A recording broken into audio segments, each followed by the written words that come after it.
రామ్ గారు నిర్వహిస్తున్న happy money visualisation 2.0 లో మీరు జాయిన్ అవ్వాలనుకుంటున్నారా? కింద నెంబర్లని సంప్రదించండి. నమస్తే విజయ పెద్దన గారు. నమస్తే ఉషా. వరుసగా కొన్ని ఇన్సిడెంట్లు వింటూ ఉన్నాము. ఎక్స్ట్రా మ్యారిటల్ అఫేర్ ఏదో మనం అప్పుడప్పుడు ఏ న్యూస్ ఛానల్లోనో అక్కడ జరిగింది ఇక్కడ జరిగిందని వినేవాళ్ళం. కానీ ఒక ఫ్యాన్ బేస్డ్ సంపాదించుకొని కొంతమంది హీరోల విషయాలలో, ఇళ్లలో జరిగిన విషయాలు కావచ్చు, టీవీ ఆర్టిస్టుల విషయాల్లో కావచ్చు, కొన్ని చూసాం, కొన్ని విన్నాం. మనం చాలా కామన్ అయిపోయిందా అని అనిపిస్తుంది. భార్య ఉన్నప్పుడు కూడా ఇద్దరు పిల్లలు, వాళ్ళకి అన్నీ అర్థమైపోతూ ఉంటుంటాయి. ఒక మెచ్యూరిటీ కూడా పిల్లలకు వస్తూ ఉంటుంది. 40 ఏళ్ల వయసులో, 50 ఏళ్ల వయసులో ఇంకొక అమ్మాయిని ప్రేమించానని చెప్పి ఎక్స్ట్రా మ్యారిటల్ అఫేర్కి వెళ్ళిపోవడం అంటే ఏ విధంగా చూడాలి? బయట సమాజంలో ఇలాంటి బయటికి రానివి ఎన్నున్నాయి? మనస్తాపానికి గురై కట్టుకున్న భార్యలు ఎంతమంది రోడ్డున పడుతున్నారు? దీనివల్ల వచ్చే కాన్సిక్వెన్సెస్ ఏ విధంగా ఉంటాయి ఒకసారి చెప్తారా? కలికాలం వచ్చేసిందేమో అనిపిస్తుంది. మరీ ఎక్కువ వింటున్నాం నిజంగానే. దట్టు ఏమవుతుందంటే సెలబ్రిటీల విషయాలకు వచ్చేసరికి ఈజీగా అందరికీ న్యూస్ యాక్సెసిబుల్ అవుతూ ఉంటుంది. సోషల్ మీడియా వచ్చిన తర్వాత వాళ్ళ ఫోటోలు వాళ్ళే పెట్టుకోవటం. ఇంకా పైగా కొన్నిసార్లు నువ్వు చూస్తే ఎవరు భయపడి దాయాలనుకోవట్లేదు. ఇది వరకు అనుకో ఎక్స్ట్రా మ్యారిటల్ అఫైర్ ఉంటే అమ్మో ఇది నలుగురికి తెలిస్తే ఏమన్నా అనుకుంటారేమో, మా ఆవిడికి తెలిస్తే విడిపోతుందేమో, అదేంటి పరువు పోతుందేమో, పిల్లల ముందు సిగ్గుపోతుందేమో, ఇలాంటివన్నీ చాలా ఫ్యాక్టర్స్ ఆలోచించేవారు. ఇప్పుడు ఆ ఆలోచన విధానం కూడా మారిందా ఈ తరంలో? ఈ ఏఐలు, ఎంఎల్లు ఇవన్నీ వచ్చిన తర్వాత అసలు అంటే సెక్షువల్ ఇదిని కూడా అంటే ఎలా చెప్పాలి, ఆకలి నిద్ర అన్న చందాన చూస్తున్నారా దీన్ని కూడా అనే ఒక సంస్కృతి మొదలైందా అని అనిపిస్తుంది. ఎందుకంటే ఎక్స్ట్రా మ్యారిటల్ అఫైర్స్ అనేది చాలా పర్సెంటేజ్ ఎక్కువైపోయింది ఇన్ఫిడిలిటీ. సో ఎందుకు ఇది అంటే మరి అంటే తెలిసినా పర్లేదు. ఇప్పుడు ఒక్కటి ఉషా, గుప్పెట్టు మూసినంత వరకే ఏదైనా, తెరిచిన తర్వాత ఏమీ ఉండదు అక్కడ. అలాగే నవ్విపోదురుగాక నాకేటి సిగ్గు అనుకుంటే ఎవరైనా ఏదైనా ఏ ఎక్స్టెంట్కైనా చెయ్యొచ్చు. మనకు ఒక బౌండరీస్ ఉన్నాయి. నేను ఎప్పుడు అదే చెప్తాను. ఇప్పుడు ట్రాఫిక్ లైట్స్ ఎందుకు పెట్టారు మనకి? రెడ్ పడితే మీరు ఆగాలి, గ్రీన్ పడినప్పుడు వెళ్ళాలి. సో దట్ ఎడాపెడా ఎటు నుంచి అటు వచ్చి యాక్సిడెంట్లు అయ్యి మీ జీవితాన్ని మీరు నష్టపోకుండా, కాళ్ళు ఎరగొట్టుకుని చేతులు ఎరగొట్టుకుని ప్రాణాలు పోగొట్టుకోకుండా ఒక పద్ధతి ప్రకారం వెళితే మీ ప్రయాణం ఆనందంగా ఉంటుంది, సేఫ్గా ఉంటుంది అని చెప్పటానికి ట్రాఫిక్ లైట్స్ పెట్టుకున్నాం మనం. ఎడాపెడా పోతాను, నాకేమవ్వదు, అయినా పర్వాలేదు అని అనుకున్నాడికి మనం ఏం చెప్పలేము. ఇక ఇది కూడా అదే తంతుంది. ఇప్పుడు మనం ఒక భార్య భర్త, ఒక చట్ట ప్రకారం భార్య భర్తలో ఉండాలి. ఎక్స్ట్రా మ్యారిటల్ అఫైర్స్ అనేవి రిలేషన్షిప్లో ఎప్పుడైనా, ఇప్పుడు ట్రాఫిక్లో అడ్డదిడ్డంగా వెళ్తే ఎట్లా ఉంటుందో జీవితం కూడా అస్తవ్యస్తం అయిపోద్ది. కాళ్ళు చేతులు ఎలా అయితే ఇరుగుతాయో భార్యాభర్తల్లో మనస్పర్ధలు, పిల్లలు, భవిష్యత్తులు ఇవన్నీ పాడైపోతాయి. ప్రాణాలు పోయినట్టు రిలేషన్షిప్ మొత్తమే పోతుంది, ఫ్యామిలీ చిన్న భిన్నం అవుతుంది అని చెప్పి మనం ఒక రూల్ పెట్టుకున్నాం. ఏంటంటే మీరిద్దరూ భార్యాభర్తలుగా జీవితాంతం కలిసి ఉండండి. మీ పుట్టిన పిల్లల్ని ఒక ఫ్యామిలీ, ఒక కుటుంబ వ్యవస్థలో పైకి తీసుకురండి. మీ జీవితాన్ని ఒక కుటుంబపరంగా, సమాజపరంగా విలువలతో కూడిన దాంపత్యం చేయండి అని చెప్పి మనం పెళ్లి చేస్తున్నాం. అవునా? అది మర్చిపోయి నేను ఎన్నోసార్లు నెత్తి నోరు మొత్తుకునేది ఏంటంటే, బాబు పాప మీకు వెళ్ళాలని అనిపించి వేరే వాళ్ళ అట్రాక్ట్ అవుతున్నాం, వీళ్ళతో ఉండలేకపోతున్నాం అనిపిస్తే రాజమార్గంలో విడాకులు తీసుకుని మీకు నచ్చిన వాళ్ళని పెళ్లి చేసుకోండి. మీకు ఒక ఆప్షన్ ఉంది కదా, ఆప్షన్ ఉంది కదా, చట్టంలో ఉంది, సొసైటీ ఆమోదించే దానిలో ఉంది. అంతే తప్పితే మీ మీద నిందపడేలాగా, సమాజంలో మీ పిల్లల్ని చులకనగా చూసేలాగా. నిన్నే పేరెంటింగ్ సెషన్ చేసి వచ్చాను నేను పూణేలో.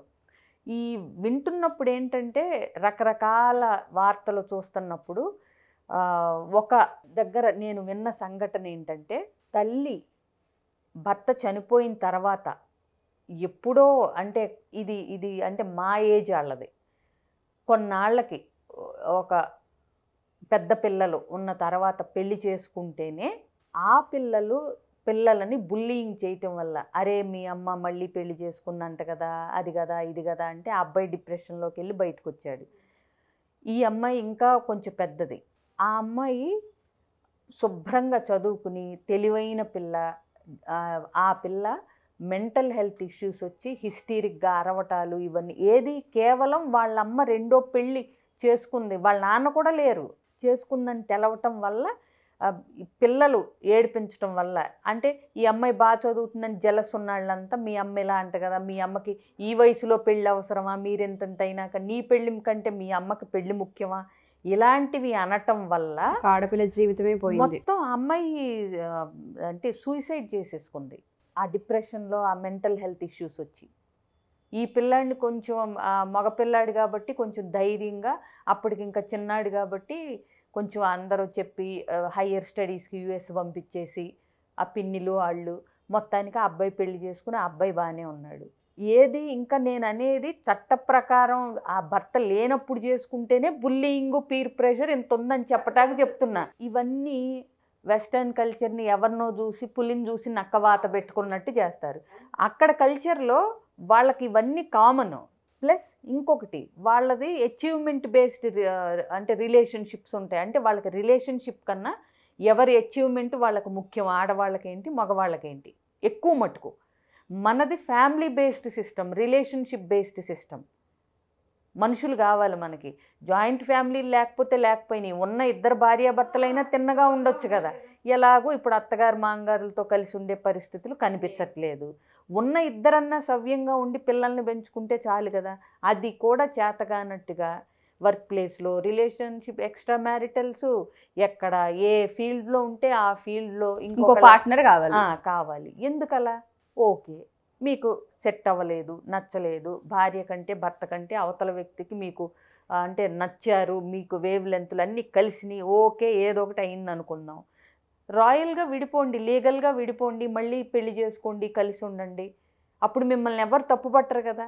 ఇప్పుడు మీ ముందు నవ్వుతారు, వెనక నొసటితో వెక్కిరిస్తారు. మీ ముందు మామూలుగానే ఉంటారు, వెనకాల కామెంట్లు చేస్తారు, పిల్లల్ని జాలిగా చూస్తారు. స్కూల్లో పిల్లల మీద ఎఫెక్ట్ పడుతుంది. ఒక్కసారి మెంటల్గా డిస్టర్బ్ అయితే దట్టు ఈ కాలం పిల్లలు చాలా ఇబ్బందులు పడతారు. వెంటనే డెసిషన్స్ తీసేసుకుంటున్నారు మన వాళ్ళు. అయితే సూసైడ్ లేదా డిప్రెషన్ లేదా ఇల్లు వదిలి వెళ్ళిపోవడం. ప్లస్ వాళ్ళ భవిష్యత్తు, రిలేషన్షిప్ మీద ఉన్న ట్రస్ట్లు, నమ్మకాలు మొత్తం పోతాయి. ఇది మళ్ళీ వాళ్ళకి అది చైన్ రియాక్షన్ లాగా, ఒక్కడ తిన్నగా లేకపోతే కొంపలో మొత్తం 10 మంది జీవితాలు నాశనం అవుతాయి వరుసగా. అందుకని ఇవన్నీ కాన్సిక్వెన్సెస్ దృష్టిలో పెట్టుకుని మనం వేసే అడుగు, అంటే యథారాజా తథా ప్రజ అని ఒక హెడ్ ఆఫ్ ద ఫ్యామిలీ వేసే అడుగు నలుగురు చూస్తుంటారు. అందులో నువ్వు అన్నట్టు ఇంకేదన్నా పొరపాటున సెలబ్రిటీలు అయితే వేల మందికి, లక్షల మందికి తెలిసిపోతుంది ఇమ్మీడియట్గా. ఇది కామన్ ఏమో, ఇది మనం కూడా చేయొచ్చేమో, ఇది ఈజీ ఏమో, తప్పు కాదు అన్న భావనకి వెళ్ళిపోతుంది. నేను ఒకటి చెప్తాను మీకు, అది పాజిటివ్గా అయినా తీసుకోవచ్చు. ఇప్పుడు సచిన్ తనకంటే పెద్ద వయసు ఉన్న అమ్మాయిని చేసుకున్నప్పుడు అఫ్కోర్స్ అది సచిన్ టెండూల్కర్ పర్సనల్ నిర్ణయం, nobody needs to comment on that. But నాకు తెలిసిన సర్కిల్లో ఒకళ్ళిద్దరు తనకంటే పెద్ద వయసు ఉన్న అమ్మాయిల్ని ఇష్టపడి ఎందుకురా బాబు అని పేరెంట్స్ సముదాయించబోతే సచిన్ చేసుకోలేదా, నేను చేసుకుంటే ఏమైంది అంటే, నేను అనేది ఎగ్జాంపుల్ నేను ఎందుకు చెప్పానంటే, సెలబ్రిటీలు, ఇన్ఫ్లుయెన్సర్స్ ఎఫెక్ట్ నార్మల్ పీపుల్ మీద ఎట్లా ఉంటుంది అంటానికి చెప్తున్నా. ఇప్పుడు అదంటే పెళ్ళే కాబట్టి, పెద్ద వయసు ఉన్న అమ్మాయిని చేసుకున్న నష్టం లేదు కాబట్టి, పెళ్ళి చేసుకుంటున్నారు కాబట్టి ఇబ్బంది లేదు. బట్ ఇలాంటివన్నీ అది వాళ్ళు ఇలా చేయలేదా, వాళ్ళ ఆవిడ బాగానే ఉంది కదా, మాట్లాడుతాం. స్థాయి ఒక పొజిషన్లో ఉన్నప్పుడు మనల్ని చూసి నలుగురు ఫాలో అయ్యే అవకాశాలు ఉన్నాయి అని తెలిసినప్పుడు ఇంకా జాగ్రత్తగా ఉండాలి. ఒక స్కూల్ ప్రిన్సిపాల్ ఏదన్నా తప్పు చేస్తే టీచర్స్కి విలువ ఉంటుందా? ప్రిన్సిపలే చేయగలేంది, మనం లేట్గా వస్తే ఏంటి, మనం ఏంటంటే ఆబ్వియస్గా ఆ డిసిప్లినే ఉండదు. అందుకే అంటుంది యథారాజా తథా ప్రజ. మా పర్సనల్, మా ఇష్టం అనుకున్నప్పుడు కొన్ని అంటే లగ్జరీలు కోల్పోతారు నిజంగా చెప్పాలంటే సెలబ్రిటీస్.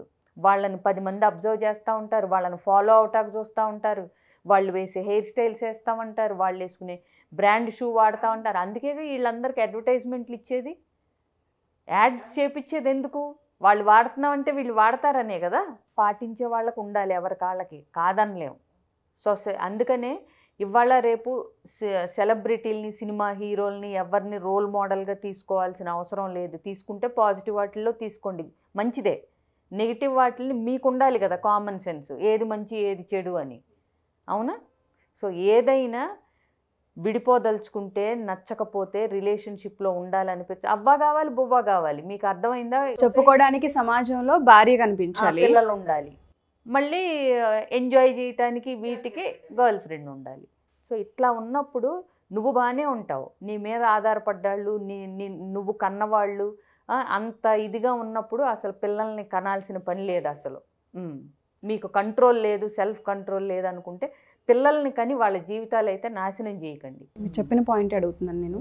చాలా మంది ఇలా బయట ఉన్నారు విజయ్ గారు, వీడియో చూసి మారాలి అన్న వాళ్ళు ఎంతమంది ఉన్నారో నాకు తెలియదు, కానీ పిల్లలపైన ఎఫెక్ట్ ఆల్రెడీ పడుతుంది అనుకున్నప్పుడు, భార్యకి ఈ విషయాలు తెలిసినాయి అనుకున్నప్పుడు, మెంటల్ ట్రోమాకి భార్య గురి అవుతున్నప్పుడు కౌన్సిలింగ్ కావాలి మాకు ఒకసారి, మా సిచ్యుయేషన్ ఈ విధంగా ఉంది అని అడిగే వాళ్ళు చాలామంది ఆడవాళ్ళు ఉంటుంటారు. ఇది మేము ఇంకా ఎవరికి బయటికి చెప్పుకోలేకపోతున్నాం, భరిస్తున్నాను తప్ప ఎవరికి ఓపెన్ అవ్వలేదు అనేవాళ్ళు ఉంటుంటారు. ఎందుకు ఉండదు ఉషా ట్రామా? ఏ స్త్రీకి ఆనందంగా ఉంటుంది భర్తకి వేరే స్త్రీతో అంటే? అసలు ఎంత ట్రామా అనుకుంటున్నావు? అసలు నా దగ్గరే ఉన్న లోపం ఉందా, నేనేమన్నా తక్కువ చేస్తున్నానా అని సెల్ఫ్ గిల్ట్లోకి వెళ్ళిపోయే వాళ్ళు ఉంటారు. ఈ మగవాళ్ళు ఏం చెప్తారు, ఇంట్లో భోజనం తిన్నా బయట హోటల్స్కి వెళ్ళట్లేదా, అలా ఉంటామని వాళ్ళు చెప్తారు. ఎక్కడ దీనికి అంత ఎక్కడ? ఇది క్యారెక్టర్ కదా, మనిషి క్యారెక్టర్ కదా ఇది.